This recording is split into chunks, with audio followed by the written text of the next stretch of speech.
it! I'm Coy Jandro, a Bostonian who loves pop culture, comic books, and people. And I host Coycast. It's a podcast about all those things. If it fits in on a con floor, we talk about it on Coycast. Myself and producer Jake do previews, reviews, deep dives, and tinfoil hat theories about everything from movies, TV, and the comic books themselves. I also like to dish out comic recommendations from my 100-plus pull list a week so you know what's best to buy. So join us, True Believer, on Coycast.com or wherever you're listening to this podcast right now.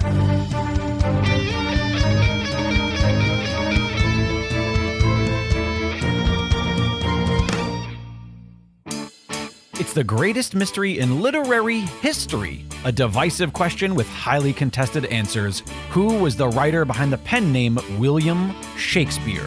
Welcome to Don't Quill the Messenger.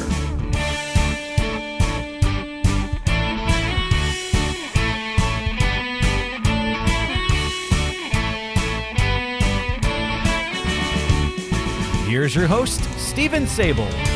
Hello, Quillers, and welcome back to Don't Quill the Messenger. So glad you could join us for this wonderful episode. But before we begin and I welcome in our special guest to the studio today, I do want to remind you that for everything Don't Quill, go to don'tquillthepodcast.com, don'tquillthepodcast.com. At social media, you can find us at Don't Quill the Pod. We appreciate your Quiller support. And don't forget, you can support the show with official Don't Quill merchandise that you can find at dragonwagonshop.com.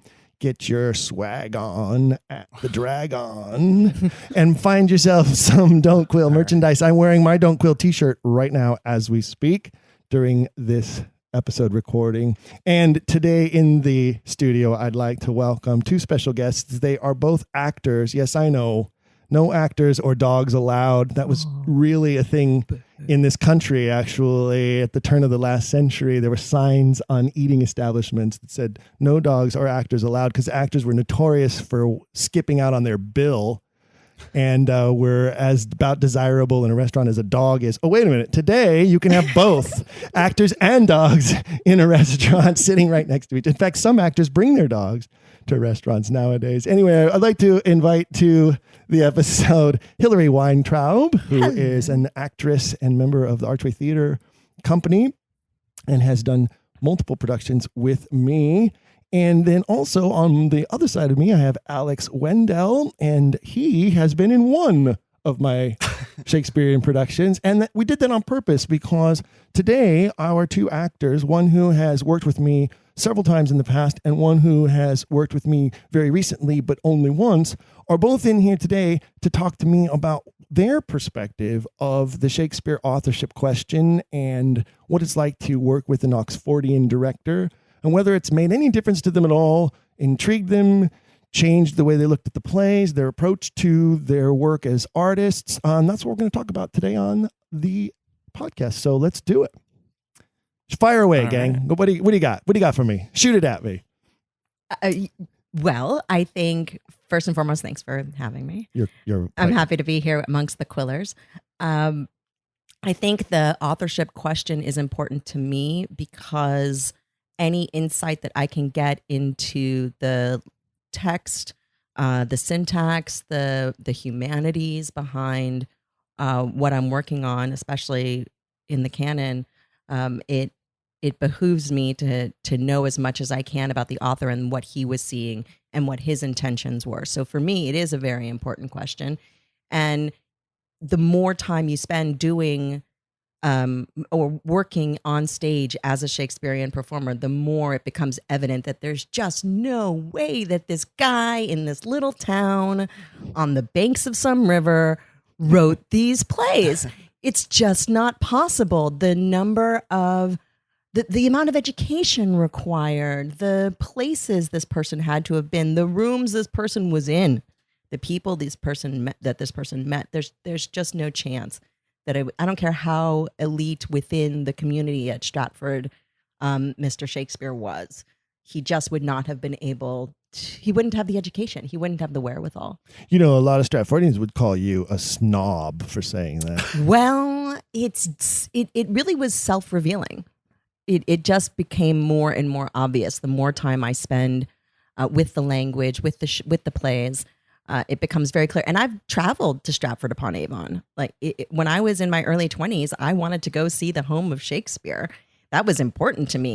You know, there's a sucker born every minute. And you feel it when you're there. It is just commercialism and tourist it just feels like Shakespeare for Disney. It just does not at all feel like a place where from where these words came. It just does not seem possible. Alex, what's your take?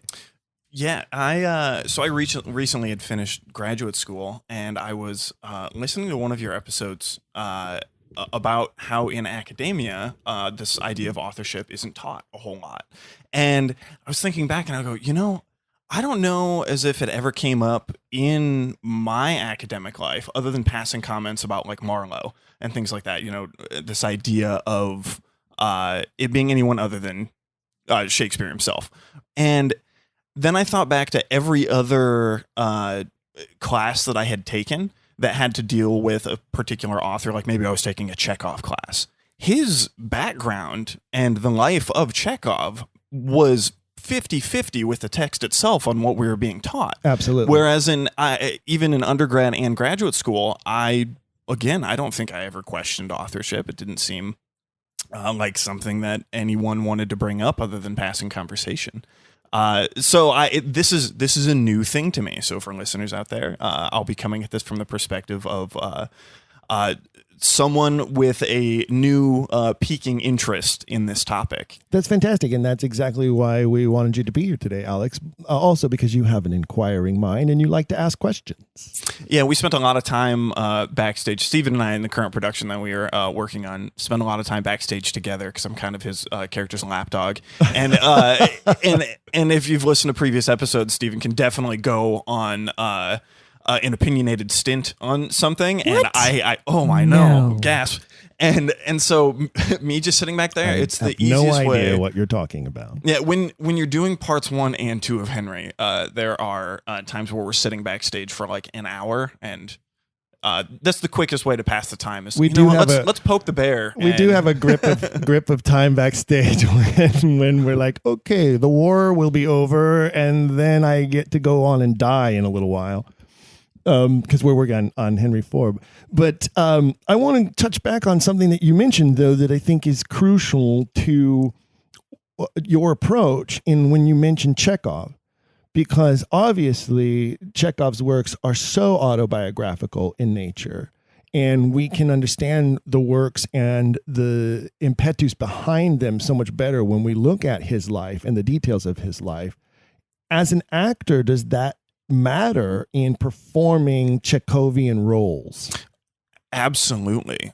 So like for one instance, the character of Masha, which is in several plays. If you know anything about Chekhov's family, you can find pretty much the breadcrumbs leading to every Masha character he had ever written. And for anyone ever playing one of those roles, that's probably a very important thing, is to read about Chekhov's family and his life. I've actually stood in Masha's bedroom on the Chekhov estate in Russia, and being able to sit there and be like, oh, he always wrote her wearing black, and look at the amount of black clothing still in this household. I do find that important. Okay, absolutely. So that's a thing that I think I have always argued from the beginning of my discovery of the Shakespeare authorship question from a director's standpoint, from an actor's standpoint, is that knowing the life of the man behind the work helps you, or woman behind the work in the case of a female playwright, it helps you to understand what the message of the work was meant to be. And every work is some sort of message from the writer, regardless of whether it's a novel, a play, a poem. There's some sort of message under the work, a theme. We wouldn't study themes and symbolism and all of that if it weren't because that's what the artistry is. It's a message to us all in some sense. And especially, with the Oxfordian authorship model. Model. Thank you. The idea that Edward de Vere would have been propagandizing through these plays. I think if you think about the times and the audience that he was trying to reach, that again becomes a very important question. What is the message of the play about a universal truth, or is it about some political gain some political game that was being played during that time. And how does that affect me and how I'm bringing a character to life? Is there a deeper message? Was there a purpose to my character beyond simply the story that was playing out on the stage? And I think that's an important question for me to you, is how much do you think Edward de Vere would have utilized the plays as a tool of propaganda? Would he have seen the plays? Who was he trying to reach? Was it the audience? Was it the mob? Was it the Queen? Was it the fellow earls?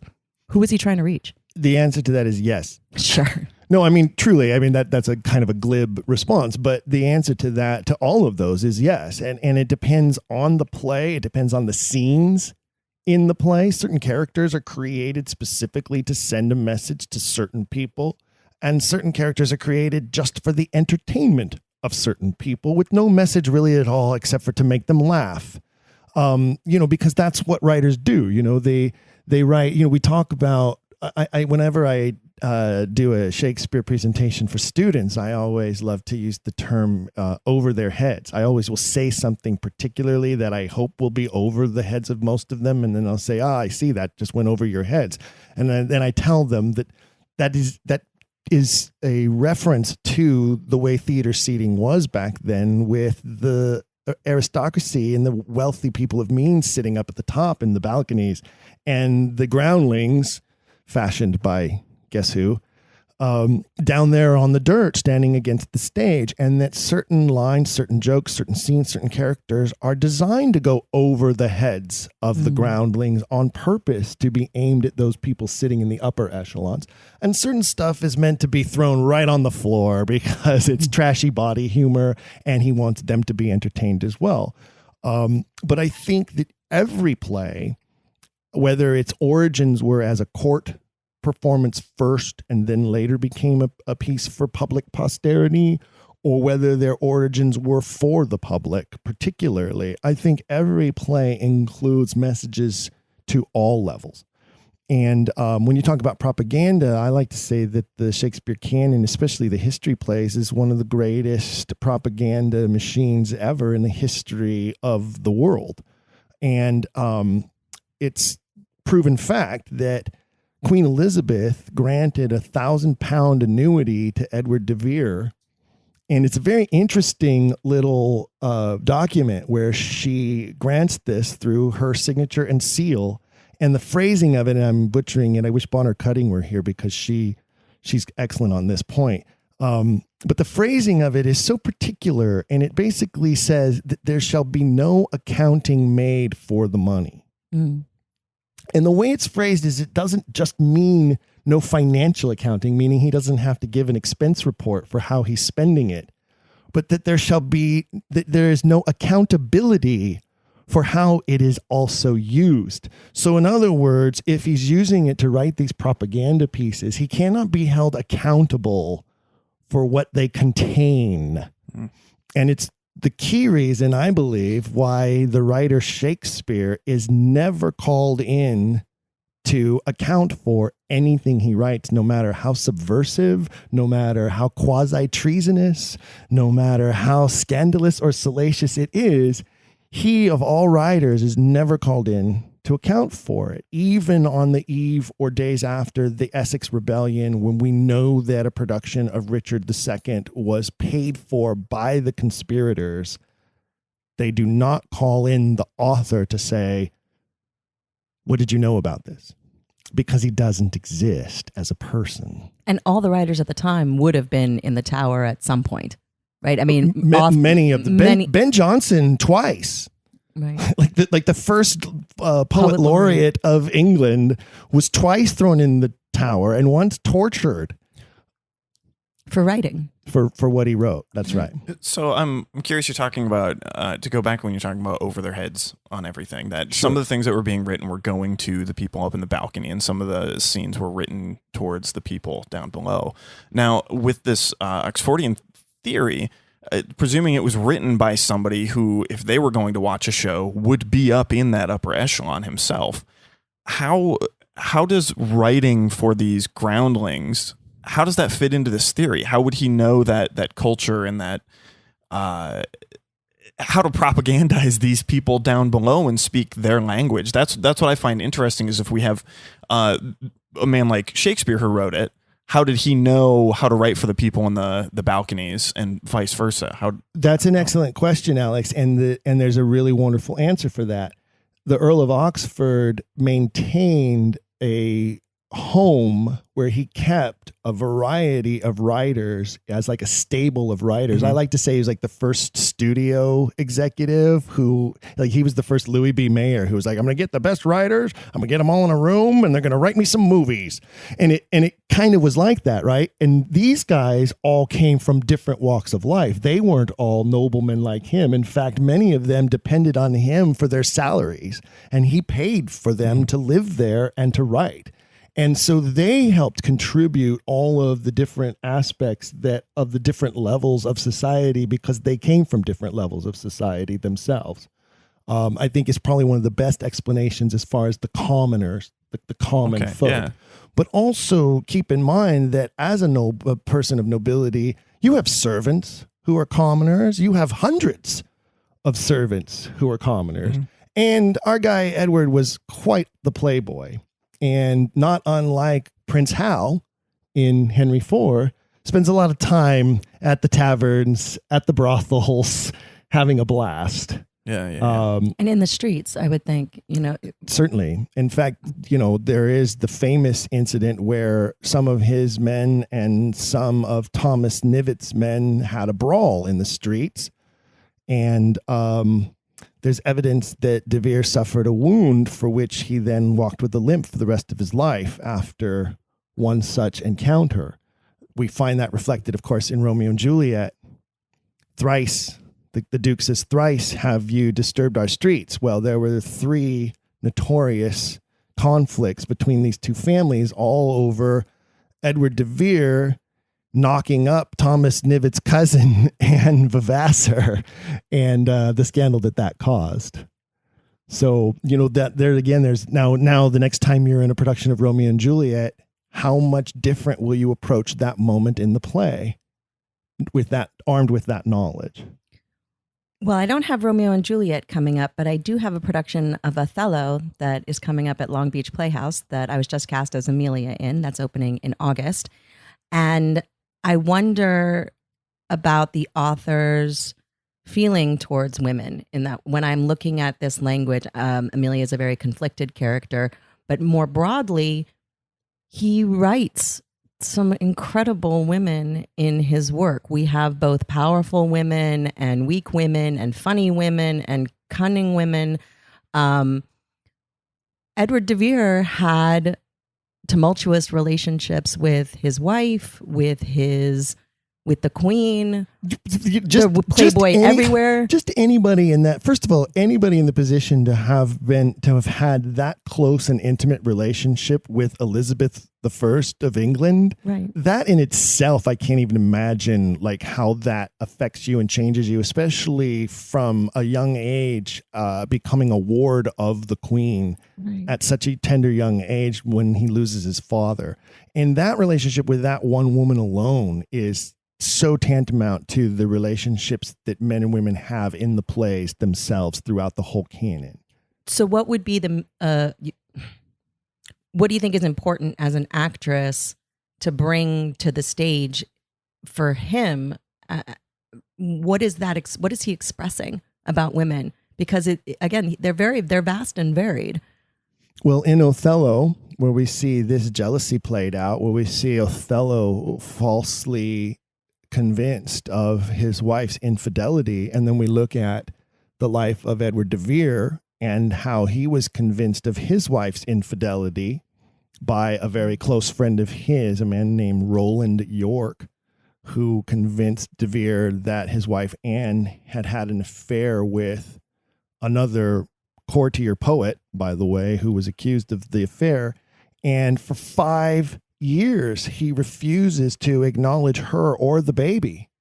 Wow. That is born while he is gone in Italy.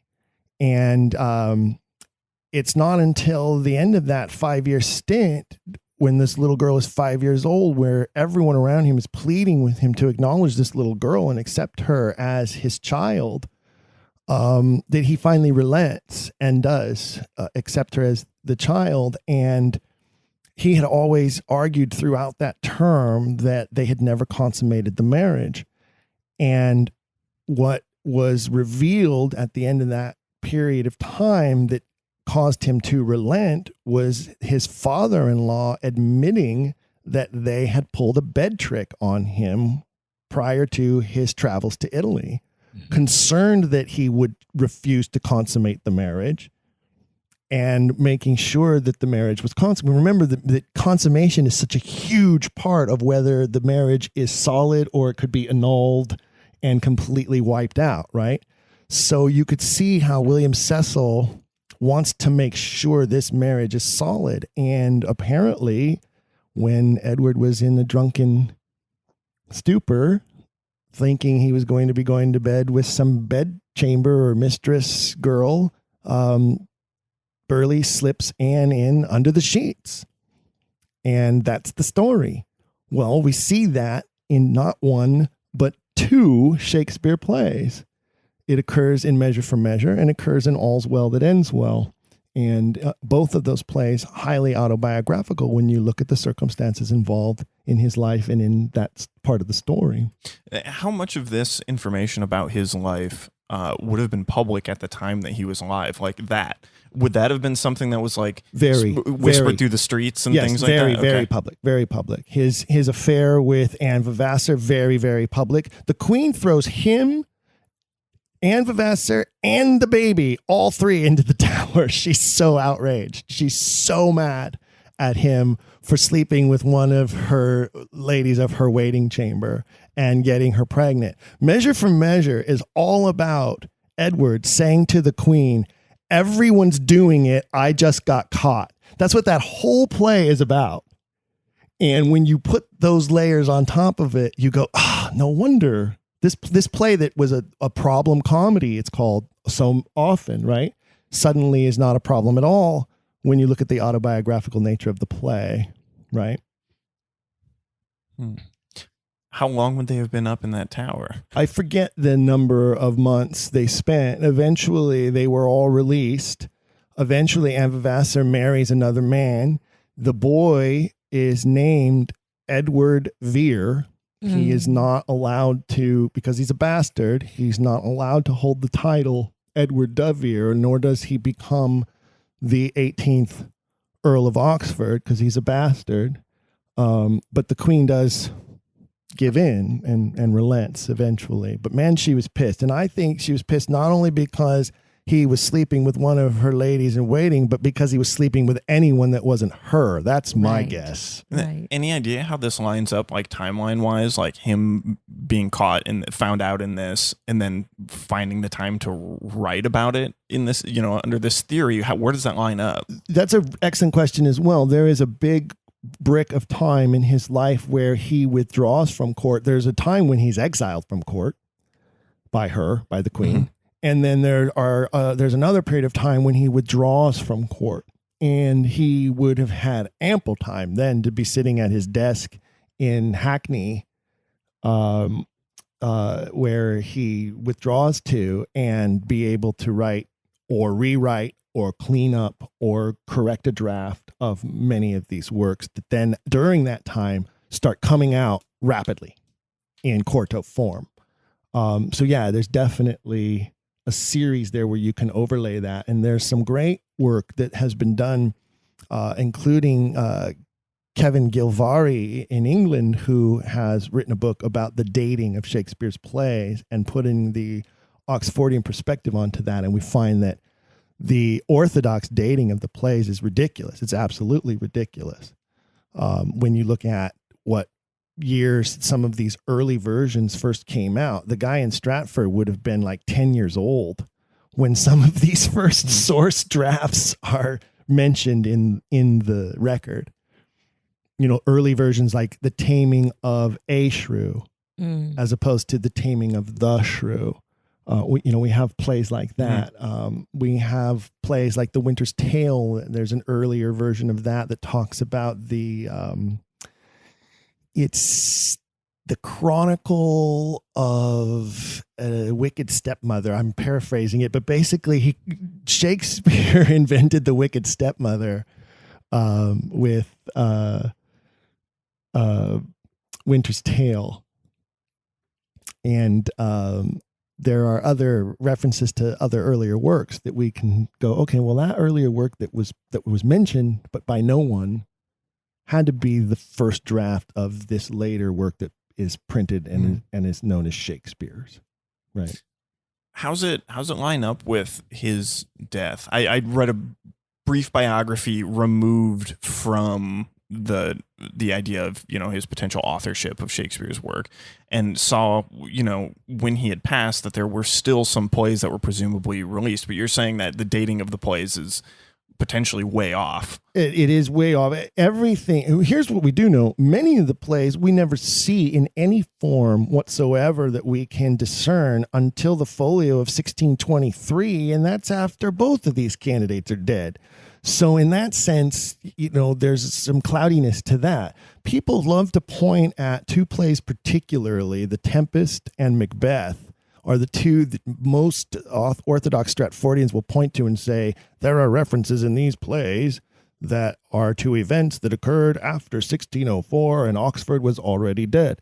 Well, are they really references to events after 1604, or are you trying to match them to references that are after 1604 to try to prove your point? Because it can easily be argued that they're references to earlier incidents or earlier locations or earlier things that have happened. Also, what happened to the manuscripts between 1604 and 1623?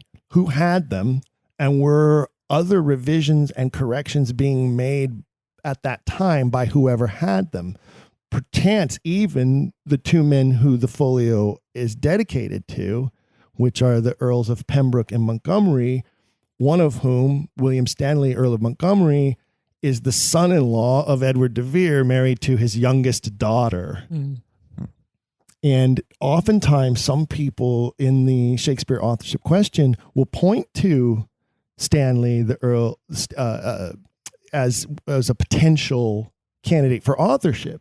Well, if he's the son-in-law and he has the manuscripts and he also fashions himself a playwright, maybe he's spending that 20 years revising, editing, and preparing the folio for his deceased father-in-law at his deceased father-in-law's wishes because of a love for his wife, the youngest and favored daughter of his father-in-law.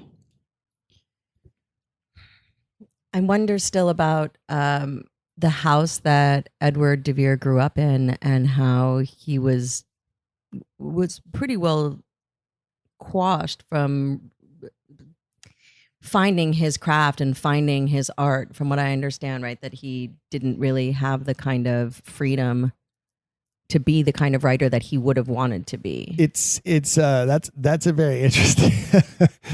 I'm trying to think of an analogy that I could create here that would make sense. But let's say, let's choose an artist of today who does outlandish things. Let's say that Lady Gaga, right? Let's use her. Sure. Let's say Lady Gaga was raised in a Bible-thumping Southern Baptist fire and brimstone home where music was forbidden. That's about analogous to the way Edward de Vere was raised, right? Because he was raised by two of the staunchest Puritans in all of England, his father, who then became his in-laws, right. William and Mildred Cecil, both notoriously known for their conservative dress, their strict rules, their regimented household. It would have been a nightmare for a little actor, poet boy to have to grow up in that household. Right. And how does that hone someone's voice? Does that voice come across in his characters?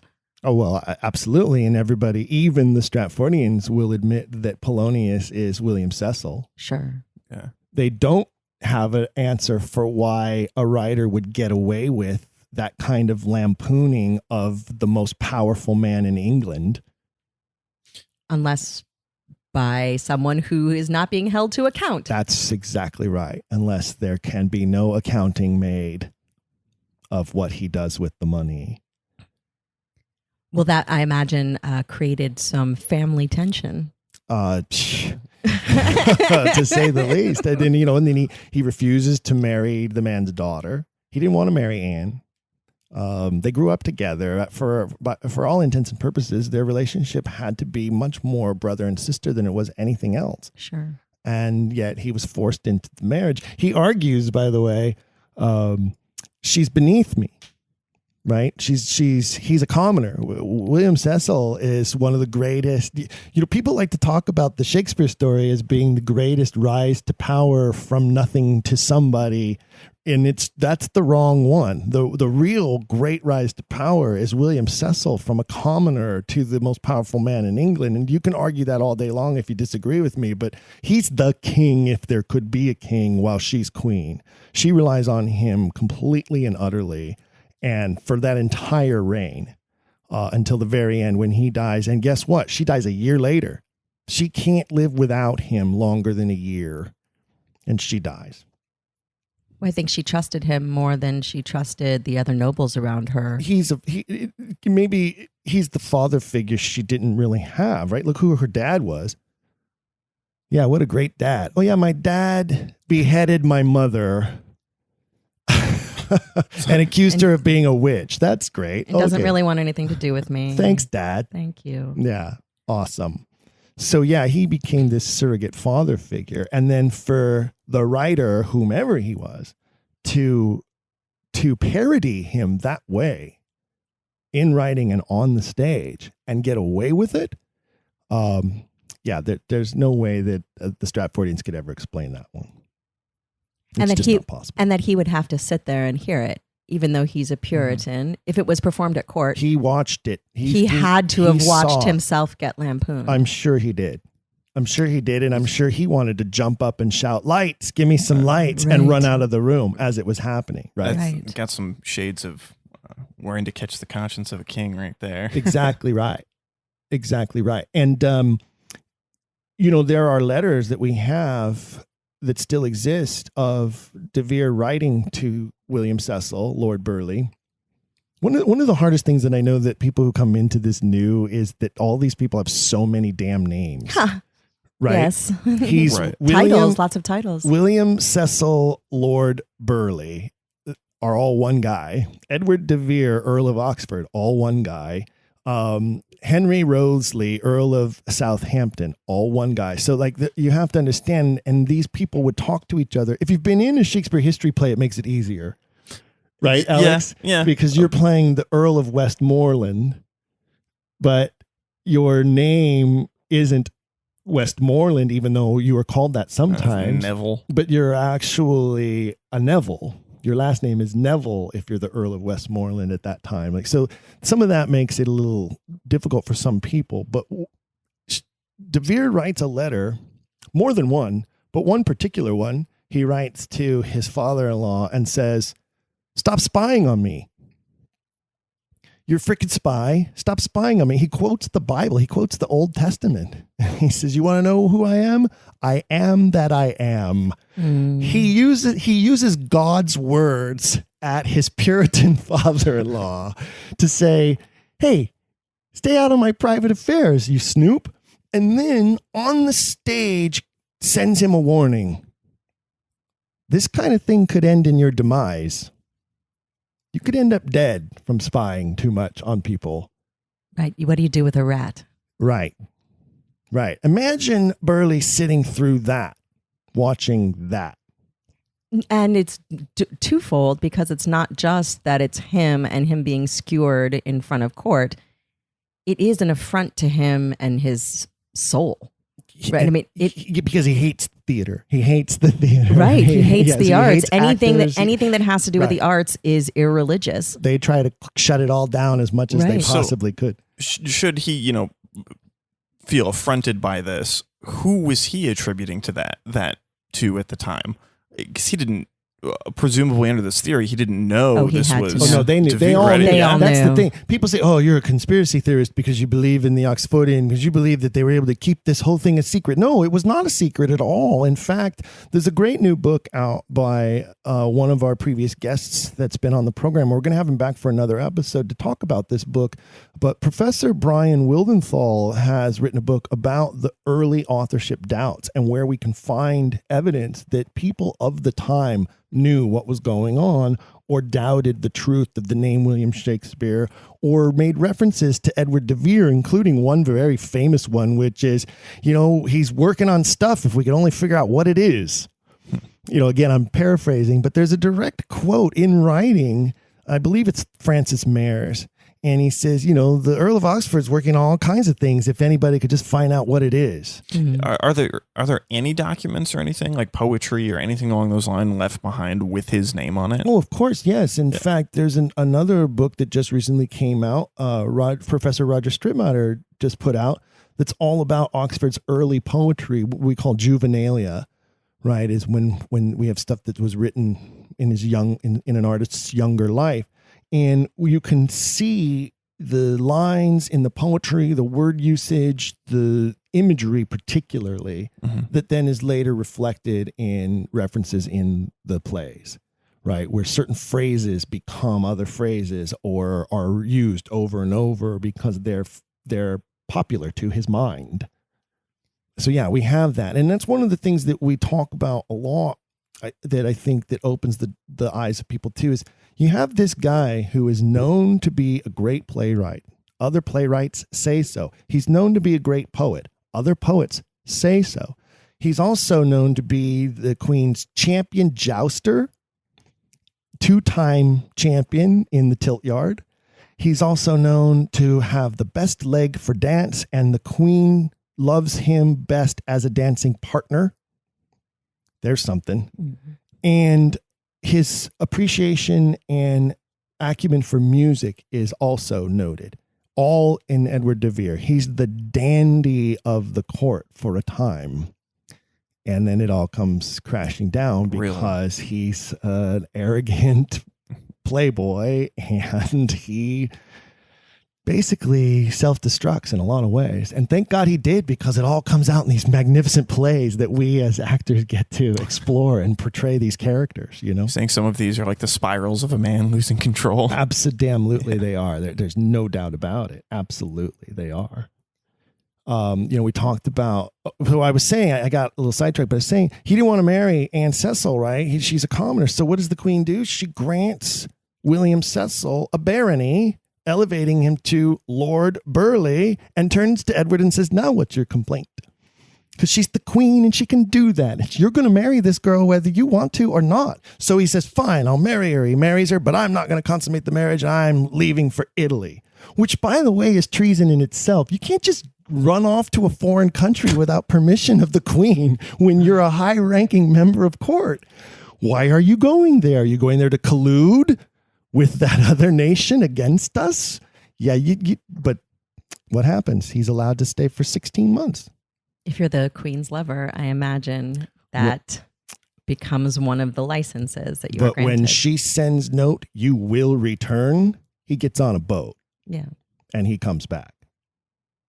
Yeah, and he is caught by Dutch pirates, stripped of everything and dropped on the shore naked. Sound familiar? Yeah, somebody should write a play about it. Somebody should put that in a play. One or two. Yeah, that's a fabulous one. That's absolutely documented proof. In fact, the Queen sends an emissary to Holland to negotiate some of Edward's things back from the Dutch pirates. This is kind of a non sequitur, but why do you think de Vere would have chosen iambic pentameter? Is it simply a device of the time, or is there something about that specific rhythm that you think was important to him or to his contemporaries? It's a fairly new device of the time that he obviously perfects. Other writers use it, but they don't use it nearly as well. You've received direction from me. You know how I feel about scansion and how important scansion is. And I believe that the pentameter more than, a lot of people will say that those I ams, that ba-bum, ba-bum, ba-bum is like the beating of a human heart. And that's why the rhythm is there and it helps you deliver it and it helps the audience hear it and receive it and it's natural. And sure, there's an element of that, I'm certain. But I lean more towards the belief that it's about giving direction to the actors on how to deliver the lines and also to assist in the memorization of the lines. Because if you think about it, it's easier to memorize verse than it is to memorize prose. Absolutely, yes. And he knew that. He understood how the brain worked, right? That they would be able to memorize it. Some actors couldn't read. So they had to memorize just by auditory, somebody reading it out loud to them and them memorizing it by the sound. And so that helped also, right? But also the way he uses those beats when he puts an extra beat because he wants it to sound a little different or he wants it to be jarring, or when he removes one because he wants emphasis on a certain word, that he wants the actor to stress that word, use every syllable of that word. Great one is in Henry. I used the word every several times in the script, and there are times when it only scans every. All three syllables of the word must be enunciated in order for the line to scan. Well, at those times, I'm making it very clear to both the people I'm talking to what I mean as king. And so he's giving the actor a style of speech, right? He's telling me, the actor playing Henry, here's how a king talks when a king's pissed and a king wants to get his point across. A king doesn't say every, a king says every, right? Henry says to Prince Hal, the soul of every man doth prophetically bethink thy fall, right? And that's a huge one, right? Later on, when he's talking to the Earl of Worcester about truce and a peace treaty, he says, both he and you and they, every man will be my friend again, right? He's saying all. Every man. Yeah. All. The whole country will be unified again if we can come to terms of peace. So these are the things that I think is the absolute brilliance of this guy and why we still do these works and why all this matters. And why every writer wants to be a director secretly. So yes, those times when the prose breaks down, I think you have it a few times with Henry. When it breaks down like mid-line or mid-conversation, it breaks down into prose. Do you think, the percentage of how deliberate that is compared to what was lost because things were getting written down, handed to actors, somebody else would then write down another version of it? Do you think any of these prose that are there is just something lost in translation? I think that's quite possible. I think the group collaborative effort aspect of that could also play a part in that I don't know that Monday and Lilly and Nash and Green and the other guys that were in this cabal of writers that De Vere paid for, I don't know that they were all as good at the blank verse as he was. And if you look at some of their writings, it's very clear that they were not the authors of Shakespeare because they're not as good at it, but that they could have very well contributed much of the prose writing in those scenes where he didn't feel it was that important to go into verse or include verse. Fletcher is another one. And, it looks as though Two Noble Kinsmen is more Fletcher than it is anything else, which is why I don't actually count it as part of the canon. I say there are 37 plays and Two Noble Kinsmen. So I don't acknowledge that 38th play. There's another new one now that they're claiming might be his as well. I don't think so either. It was popular to put his name on things that weren't his, which kind of clouds the works a little bit too, because, he's dead and he's a popular writer and publishers are trying to sell books and things. And so they're like, oh, let's just throw Shakespeare on there. Yeah, it's a brand. Yeah. Yeah. Shakespeare has become I'm sure at the time and definitely now as a brand. Absolutely. And God is it, right? His image is all over, that famous bald-headed, the Droshet engraving. Yeah. From the folio, that famous, detached face image. The double doublet or whatever. Right. Yeah. The reverse doublet, the detached face. It looks like a mask that's falling off of a face. Mm-hmm. There's so many indicators in that engraving that also say this is not the guy. So, like, when I think of, a man named Shakespeare writing these plays, one of the main images I have in my head is him handing off pages to these actors and things standing there. How does that image, this idea of someone standing there handing these actors, writing for them at sometimes, how does De Vere fit into that? Was he the one standing there in the Oxfordian theory? Is he the one standing there handing these pages to? He owned his own acting company. Yeah. That's the thing. It starts off with he has an acting company. At one point, he has two. He has an adult company and he has a boys company that's all composed just of boys, which I consider was probably like their farm league for the female roles in the adult productions, right? If you had a bunch of boy players, you would find and learn and be able to discern which ones were going to rise up to play the leading ladies that he was writing. So he needed that more than anything. And if you think about it, because of these wonderfully strong female roles that we see that would be farcical if they were performed by a male actor who could not capture the character correctly. Mm-hmm. So by having a boys company, he has basically a farm team that he can call them up to the show, to continue the baseball analogy, right? There are moments in Hamlet where Hamlet laments the boys' companies, right? He talks about how they're not good, right? So, he basically says, yeah, that's a little bush league, but they're a necessity in order to find the actors who can play Cleopatra, for instance, or Rosalind even, which is the largest female character in the canon. What a strange need to try and fill, to have these voices, these female voices in your head, and to want to see them expressed on the stage and only have young boys to try and fulfill it. As a director, that must have been excruciating. I cannot imagine. I did produce a production of Taming of the Shrew that was an all-male cast.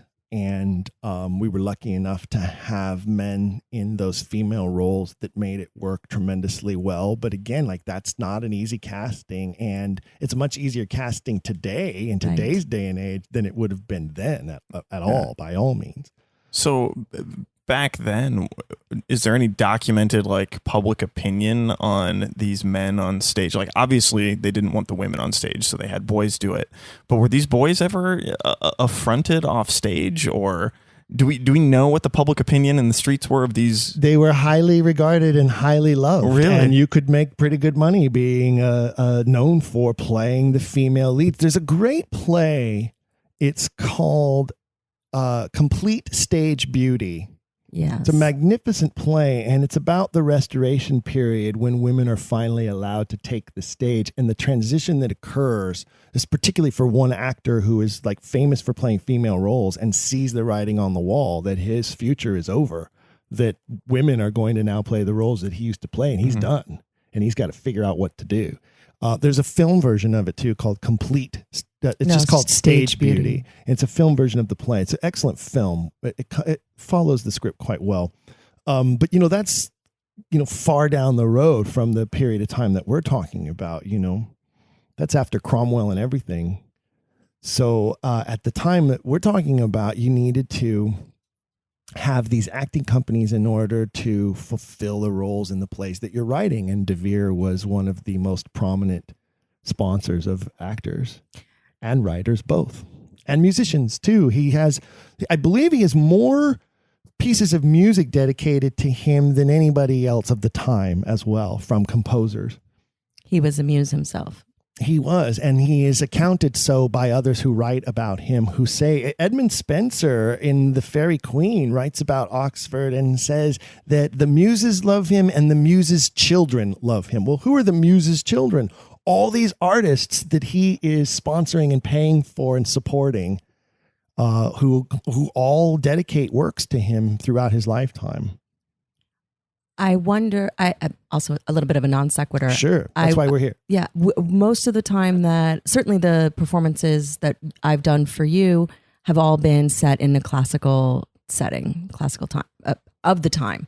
Yes. I'm curious to have your thoughts on the contemporizing of the author's work, not the language, just the time. Yeah, because that's a whole other. That's thing. a whole other. You can YouTube. Correct. You can I'm not YouTube doing my that. I'm thoughts not about going that. there. I know. I'm not doing that. You can see my whole presentation on YouTube if you want to know how I feel about changing the language to contemporary speak. Which I'm not interested in doing. However, in this case, I am stepping into a production of Othello that is going to be contemporized to the 1960s and the Vietnam War. And I'm wondering how you think the author's messages do they translate easily? Is there something that we ought to keep in mind when approaching a different time period to still keep De Vere's ideas and messages whole? I think that often falls upon the artistic team of a production that's going to go concept. You know, I'm not beyond concept. I've done many concept productions. Some work better than others. It's true. I think you have to choose a concept that speaks to you through the play. Otherwise, you're just choosing a concept. And some theater companies will make the mistake of, hey, what costumes do we have? Yeah. Oh, hey, we have a lot of World War II stuff. Okay, we're going to set As You Like It in World War II. Good. Great. Let's do that. Which is a terrible idea, by the way. Much Ado About Nothing is commonly set at the end of World War II, which sort of can work. I don't know. But anyway, the bottom line is I think the concept has to come through the play, and thus the play can come through the concept. Otherwise, the concept becomes a distraction and a detraction from the story. And oftentimes, artistic teams will push the play into the concept incorrectly. And I think that there's a great danger in creating a disjointed production when you do that. Right. I worry a bit about that and how the messages will be put across and if they will be received by the audience. Do you think De Vere would have appreciated being contemporized? Absolutely. Oh, yeah, absolutely. There's all kinds of hints everywhere. They're in the sonnets when he talks about eyes yet unheard of will overlook these words someday. There's that great line in Julius Caesar, right, where Cassius makes the comment and says, in how many ages and how many accents unknown will this our bloody scene be played out again over and over and over? You know, so I think he absolutely knows that, and would be thrilled to see conceptualized productions and how relevant his plays still are inside of those concepts. I think the great risk is this. So you mentioned 1960s Vietnam. Why does it have to be that specific? No, it's not in Vietnam. It just is around the Vietnam. The concept is the soldiers have been fighting in Vietnam versus. So why even reference Vietnam at all? Why not just say we're setting it in 1960s war-torn times?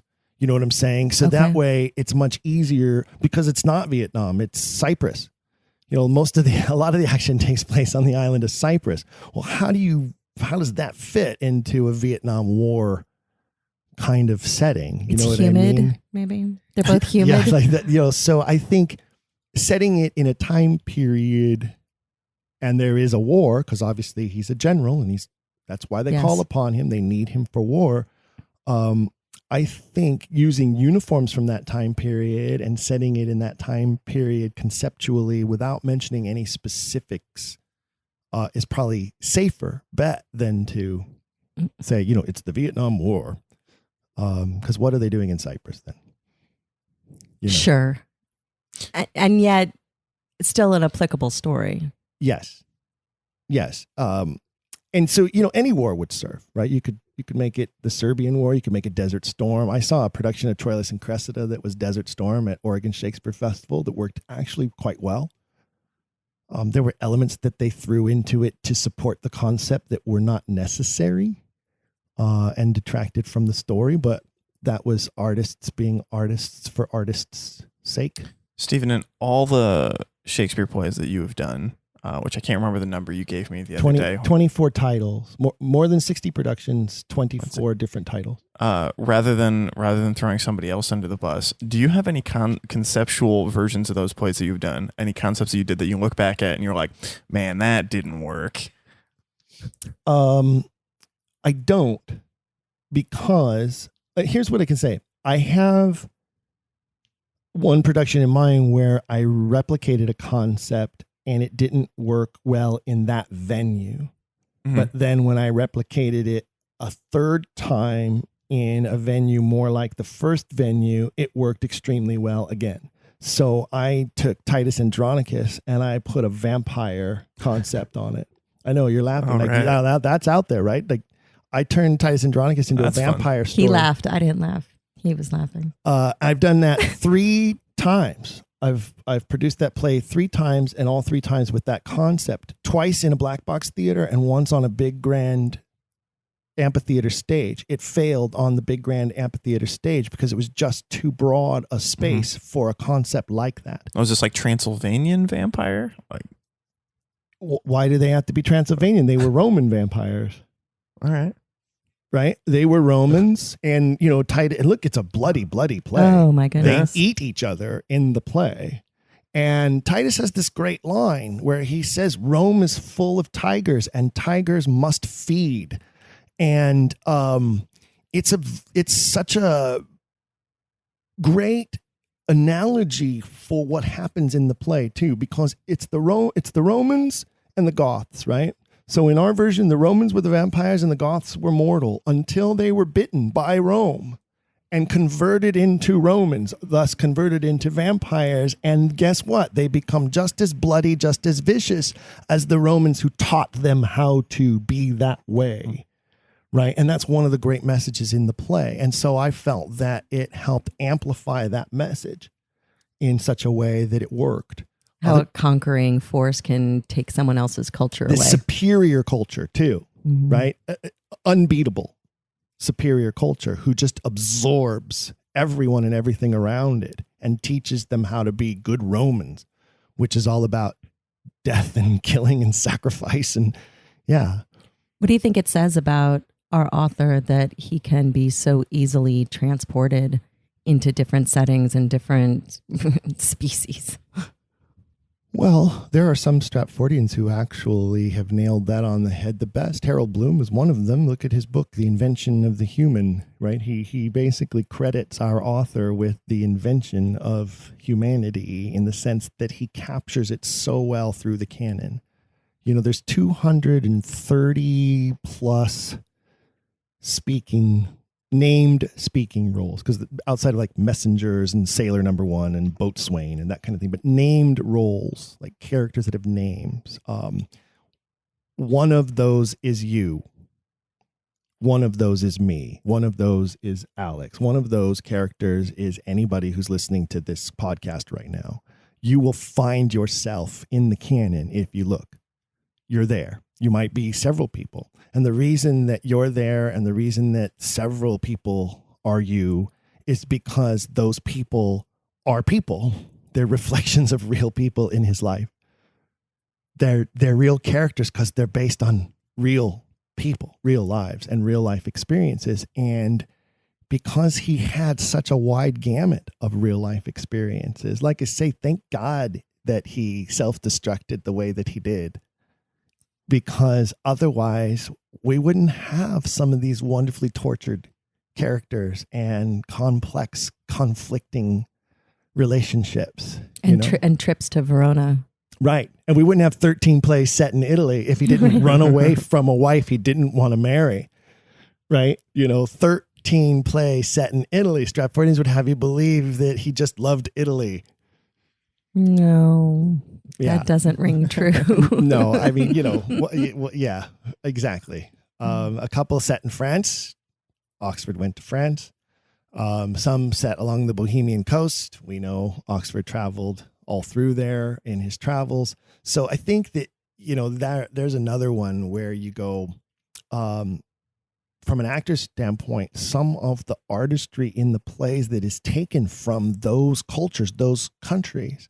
Taming of the Shrew is one of the best commedia pieces ever written.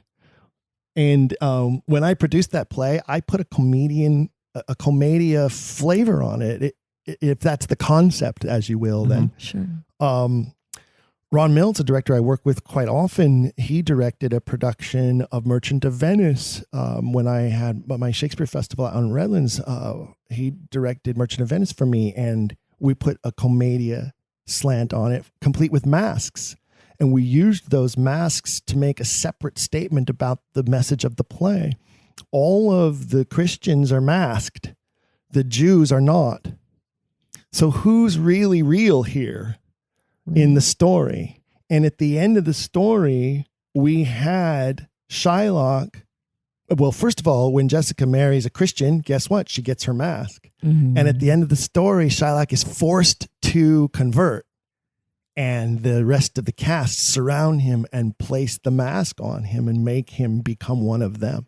And it was a profound moment in what is this funny, goofy, weird, pick on everyone play, because it doesn't just pick on Shylock. I mean, it picks on everyone. And we were able to exemplify that even more through using Antonio as a Capitano and the two clowns as clowns.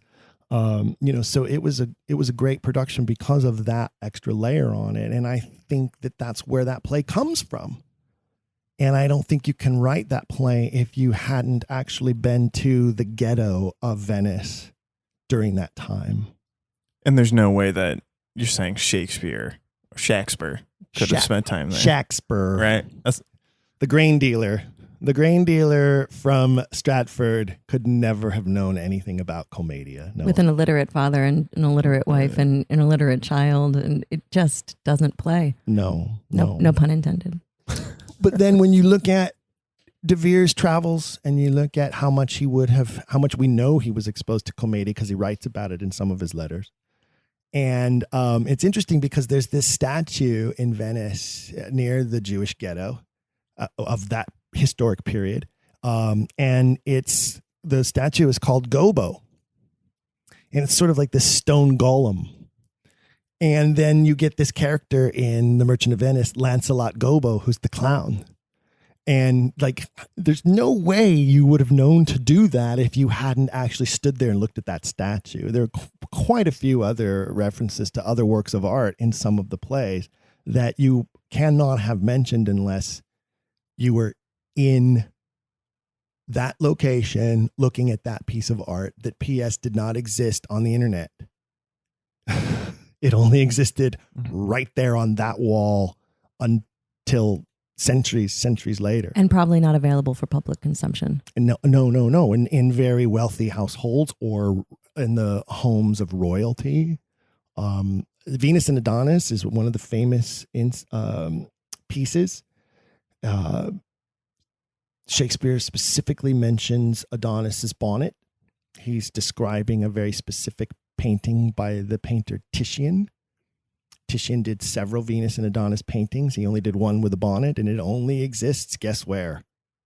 In Italy. Mm. And there's only one way you would have seen it, and that was you had to be standing there in the palace where it hangs, looking at it, and be enthralled with it to the point that you go, I'm going to write this beautiful poem, and I'm going to use Venus as the queen and myself as Adonis in writing this poem to send a message to her about our relationship. So it's anecdotes like this that like fascinate me about this is a new concept to me. This authorship argument. How are you generally met when you bring up these ideas? It depends on a person's background, usually, right? And you'll notice you both can attest to this in the rehearsal process. When I talk about these things, I don't outwardly say at the very first rehearsal, by the way, I'm an Oxfordian, and if you can't handle that, get out, right? Like that would be really stupid. That'd be career suicide. Second rehearsal, though, no problem. It took second show. No. for opening night before we had this conversation. Okay, backstage. But what you didn't realize is through the rehearsal process, I subtly, in this show, I didn't direct the show, right? Ron was the director. Right. So there's a big difference because I'm not providing direction to actors. When I'm an actor, that would be bad. It is the director's job frowned upon to direct the play, even when you're the artistic director in the play, right? So I'm not giving, so it's a little different experience for you than for some of the shows that Hilary has been in that I have directed. For a little insight on that, I said that Stephen Sable is the Dennis Miller of obscure classical references. All right. Because we will often be taken down quite a deep tangent into the geopolitics of any given phrase in any given show, which to me was one of the reasons why I wanted to work with Stephen so much, because obviously his knowledge of the canon is profound. But yes, thank you. That's very kind. Well, it's true. Happens to be true. Added benefit of being true. But it is remarkable when you start to think about how detailed one line after another can be in informing you on the history of the time, the humanities of the time, right, the geopolitics of the time. There is not one line that's wasted. And Stephen does a very good job of pointing that out. And what I'll often do is I'll use terminology like this. I'll say, what the author intended here was this. And I'll just say it as fact. And actors are willing to accept that from a director because they immediately go, you're the director, you've done the research on the play, and you know the history and the background of the play. And when you tell us that this is what the author intended because of his lifetime, we nod and go, yeah, okay, and we'll try to give you that. Hardly ever do they go, wait a minute, I don't remember reading about that in Shakespeare studies. They just assume that you're talking about the man from Stratford when you say, and here's what he meant, and here's how his life was reflected, and here's how he felt about his wife, and here's how he felt about his daughter. And like Winter's Tale, for instance, when we did that show, like, here's what's going on here, folks. And the actors in that show were like, yeah, that's exactly what's going on here. They didn't once come back at me and go, I never read about that and about Stratford, the guy from Stratford. Where are you getting that? It's not till later on, maybe one-on-one, someone will come to me and go, oh, that stuff you gave us about blah, blah, blah. Where did you get that from? Well, that's the life of Edward de Vere. And sometimes I get a blank stare. Sometimes I get a who? Sometimes I get a, oh, cool. And then they go on. Like, some actors really don't care, quite honestly. I think they should. I think they're doing themselves a disservice, especially if they want to continue being a Shakespearean actor. But I'm kind of subtle about it, right? I often will use the term our author, the author. I tried to not use the term Shakespeare because people get confused by that term now. We in the Oxfordian world will refer to the Stratford man or Shakespeare versus Shakespeare. I tend to always say the Stratford man or the guy from Stratford because it's a little less confusing in just identifying who you're talking about. But very seldom do I get in the middle of a heated debate. There have been some, and oftentimes I will be impelled. I like to use that one. I am oftentimes impelled to give someone a book. Say, you seem to be interested in this. You need to know more about this. Read this book. This will help answer all of your questions. And it sometimes is a way to avoid a long drawn out debate, which my wife gets sick and tired of seeing all the time. God bless that woman. So I sometimes will just say, here, take this. This is what you need to know. And that usually will, if I believe they will read it, then I will do that. Other times there'll be people, I will just say, well, look into it more. One of the hardest things, and this is true, and I think that all of my fellow Oxfordians would agree about this. One of the most difficult things about this is I have read everything about the man from Stratford. I know all there is to know about his life. And I've read so much about Edward de Vere, and I don't know all, but I know a great deal about his life. And I am then capable of making the comparison. But when you're dealing with someone who has only read about the man from Stratford and knows nothing about the life of Edward de Vere, you can't have a successful conversation about this topic with them. The way you have to have that conversation then is you have to talk to them about the authorship question in general, why there's so much reason to doubt this Stratford man, why the Stratford man doesn't fit. Once that you've accomplished that, then, and they're going, oh, you're right, that guy doesn't fit. Well, then who could it be? That's when you can direct them towards Edward de Vere and say, here's the guy you need to be reading about. Once they've done any reading about him, now you can have a productive conversation. But if they haven't read a single thing about this, it's really difficult. And people who are staunch Stratfordians, I've had this conversation with people who are close to me where I've had to say, you haven't read a single book on this, but you're trying to tell me I'm wrong. I have an entire bookshelf library on this. I've read books by authors from dating back 100 years to just this last month on this topic. It would be like if I walked into a physicist's home, stared at his bookshelf full of books on physics, and then tried to tell him what he should know about physics. Does that make sense? Mm-hmm. Oh, it's outrageous that somebody would come in and try and tell someone who's educated on a subject that they know more about it. But people have opinions about everything, and that's not anything new, unfortunately. I was very much in that place where I had the authorship question, but I didn't know anything about Edward de Vere. That's basically how I came to your stage. Was I had traveled to Stratford. I came to my own conclusion that it was entirely impossible for this person in this place to have written these plays.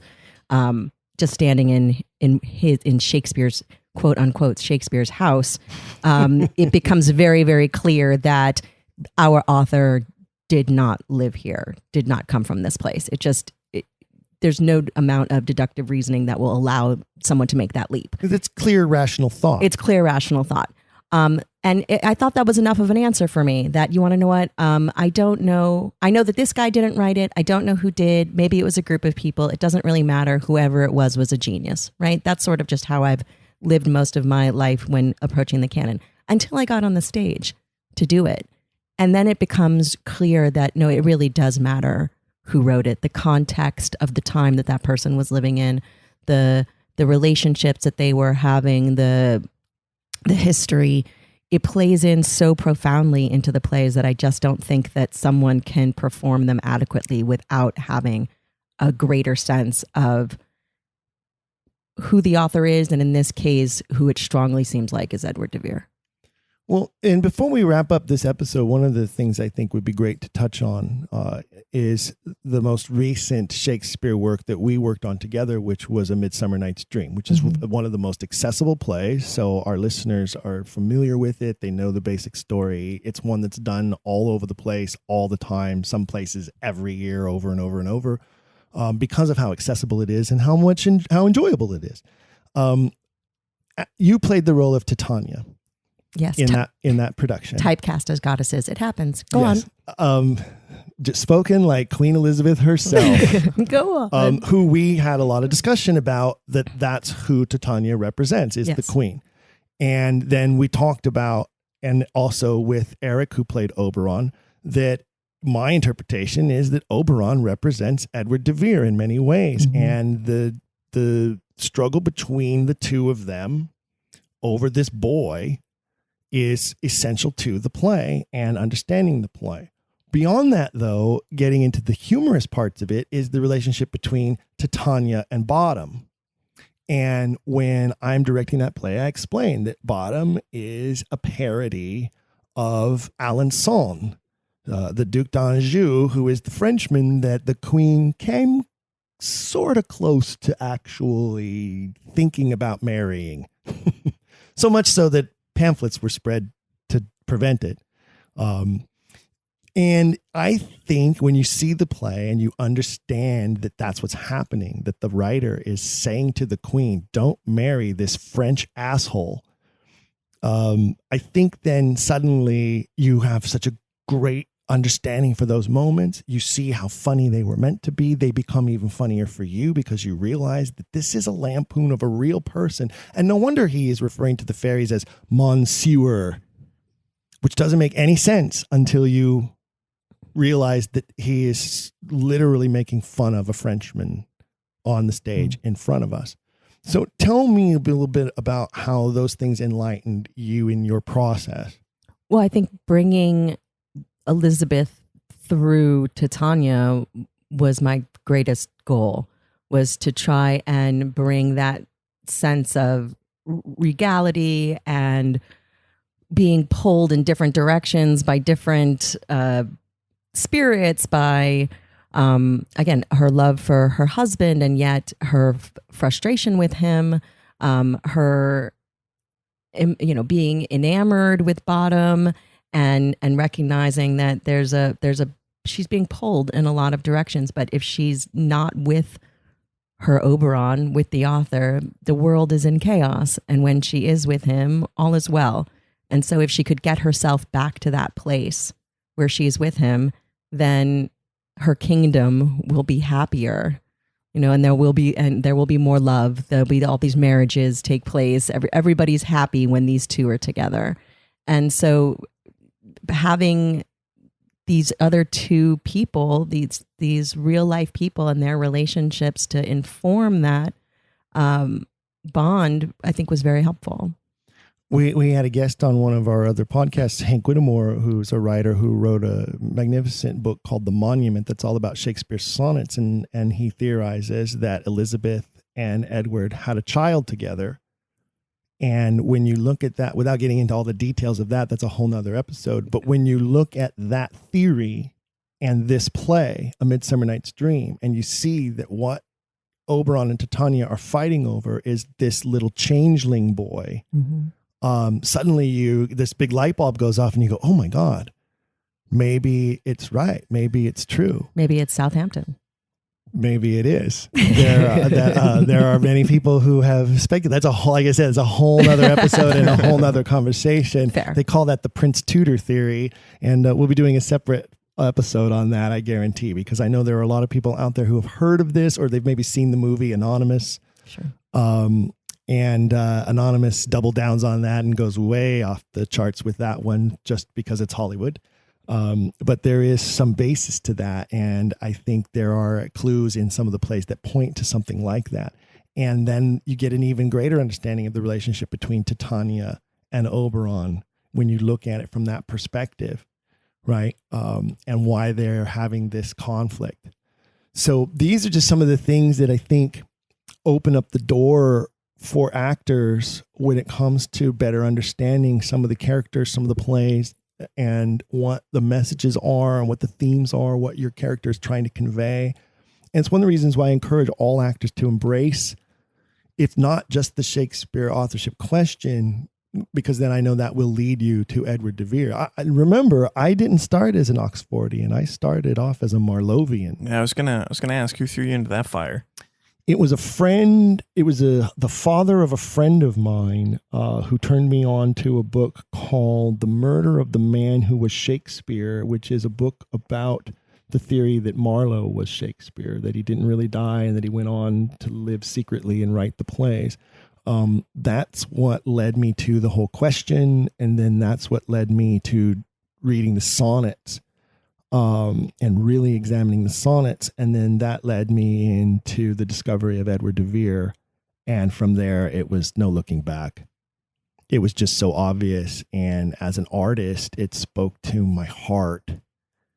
Not only that this man that all of this work has been stolen from him through history, and he has not been given the proper credit for it, but how much of it is his life in there, how much of his soul growth we see through the plays is pretty incredible. And I know it's one of the reasons why so many Oxfordians are so passionate about changing the dynamic of how people approach this so that he can get the credit he's due. I want to thank you both for joining us on Don't Quill the Messenger. It's been one of our extra long episodes. It always is when we invite people who are fairly new to the topic or who have questions, or actors who like to hear themselves talk. I want to thank Hilary Weintraub for coming in and joining us, and Alex Wendel for coming in and joining us here on Don't Quill the Messenger. Be sure that you download our other episodes. There are episodes that are complementary to this one. If you really enjoyed this episode, look for those. There are plenty of episodes that will lead you to other books and other resources. Don't forget, Don't Quill the Messenger is brought to you by the Shakespeare Oxford Fellowship. You can go to shakespeareoxfordfellowship.org for your source and resource for everything about the Shakespeare authorship question. And please rate and review. Give us a rate and review, would you please? We would love that so much. And if you'd like to shoot us a message about a future episode you'd like to hear, do that as well. We'd like to know what's got you out there asking questions. If you've enjoyed today's episode, please leave a rating and review in your podcast player. For even more, visit our website, don'tquillthepodcast.com. There you can find official merchandise in our shop, as well as a link to our Patreon. This show is made possible by people like you. We hope you'll consider showing your support by becoming a monthly patron, where you'll receive bonus material and tons of exclusive perks. You can also join in the conversation on our Discord and by following us at Don't Quill the Pod on all social media. All of this can be found at don'tquillthepodcast.com. don'tquillthepodcast.com.